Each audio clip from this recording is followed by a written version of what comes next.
নবী করিম সাল্লাল্লাহু আলাইহি সাল্লাম মামলা দায়ের করবেন কোরআন থেকে বিমুখ হলে, অন্ধ হয়ে উঠতে হবে হাশরের ময়দানে।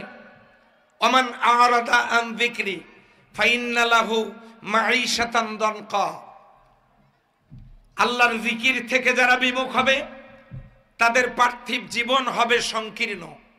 ওয়ানাহশুরুহু ইয়াউমাল কিয়ামাতি আমা, পরকালে তারা উঠবে অন্ধ অবস্থায়। হাশরের ময়দানে দাঁড়ায় বলবে ক্বালা রাব্বি লিমা হাশারতানি আমা। রব্বুল আলামিন, আপনি আমাদেরকে হাশরের ময়দানে অন্ধ করে তুললেন কেন? ওয়াকাদ কুনতু বাসীরা, আমাদের তো চোখ ছিল, আপনি অন্ধ করে তুললেন কেন?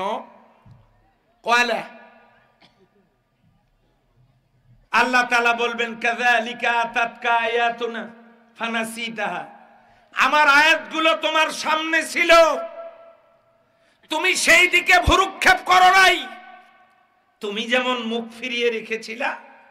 ওয়া কাযালিকাল ইয়াউমা তুনসা, আজকের দিনেও আমি তোমার থেকে মুখ ফিরিয়ে রাখলাম।